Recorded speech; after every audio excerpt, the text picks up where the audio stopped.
Hey everybody, I'm Kae Sprung and I'm going to be making pineapple pie as a part of the Intrepid Navy Cake series that I'm doing based off of a recent trip to the Sea, Air, and Space Museum here in New York City. Coincidence. And this one was for a pineapple pie, which to me is kind of a fun vintage vibe. I don't think that you necessarily, at least not myself, see that all the time everywhere you go.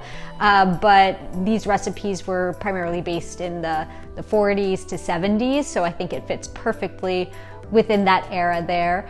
And with some of the other recipe cards that were provided, they allude to another card for certain things, and that was not available. So we're doing a little improv today, but we're going to start with our pineapple filling, which we do have all of that instruction, and it is incredibly easy. So let's just go ahead and jump into the filling and make that so that we can make sure that that's cooled and ready and primed before we assemble it into our pie shell. So we're going to start with a low to medium low heat. I'm using an induction burner.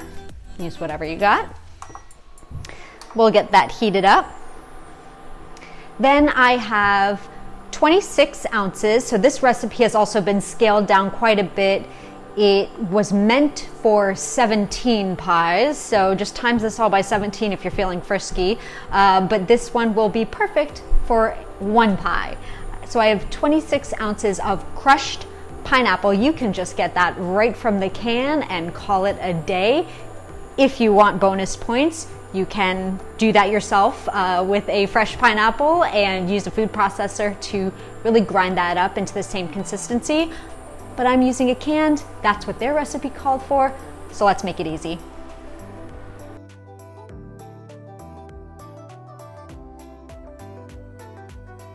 Next, it calls for 1/3 cup of water. And then in this cup, I have 4.7 ounces of regular white granulated sugar, 0.7 ounces of cornstarch, and then just a couple dashes of salt. That's all going in.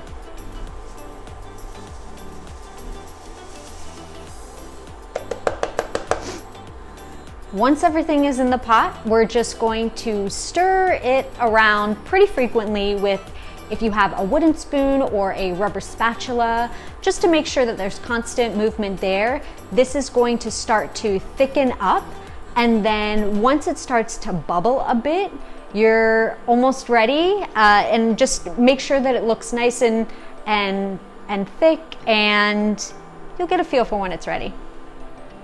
We're going to transfer it into a container and chill that. I personally like to let it sit out for a little bit, just so that it doesn't cause the temperature in the refrigerator to spike.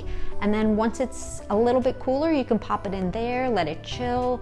It doesn't need to be anything crazy. It doesn't need to be ice cold. You can even do this the day before if you want. And once that's ready, then we'll be ready to transfer into our pie shell.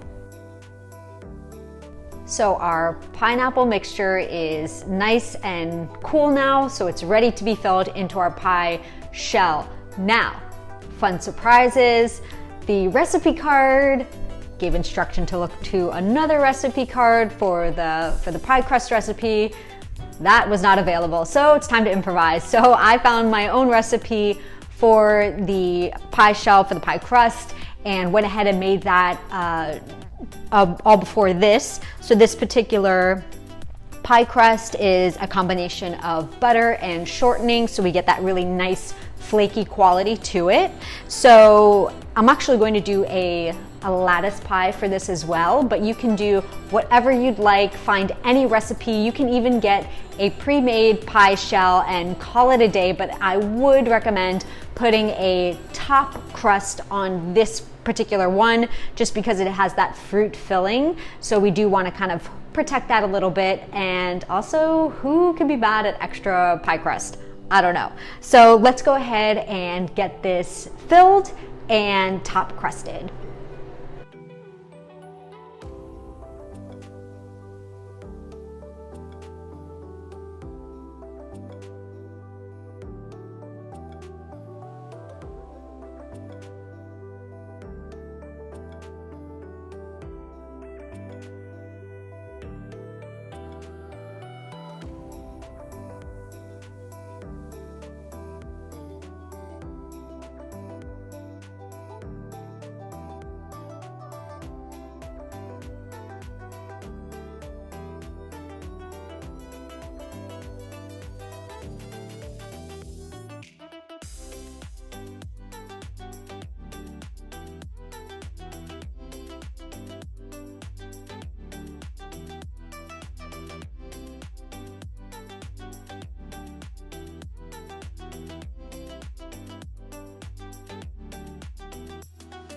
Our pie is assembled, and then I added a pie crust shield around. That's what that tinfoil is.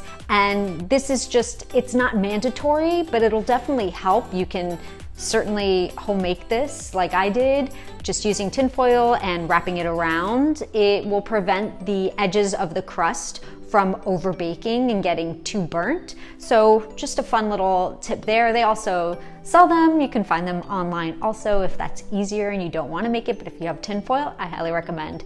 So because this particular recipe did not have the pie crust instructions, it also did not have the bake time instructions. So we're just going to mimic some similar typical fruit pies. And I have my oven preheated to 350 degrees Fahrenheit. And we're going to bake this on a middle rack for about 50 minutes. So of course, this is not a toothpick check situation, so you just want to kind of look at it. Luckily, none of the ingredients other than the crust are raw on the inside. This is just fruit, so it's safe. So you just want to make sure that the top surrounding area looks nice and golden and brown and baked fully. So we're going to go ahead and pop that in and check it out once it's done. Our pie is out of the oven. Everything turned out great. It actually took me about 60 minutes for baking time. So just, you know, monitor yours and do what's best according to your oven. But turned out great. You can eat it as is, jazz it up, a little whipped cream, get fancy. But either way, hope you enjoy the recipe if you make it. Hope you enjoyed the video, and I'll catch you guys next time.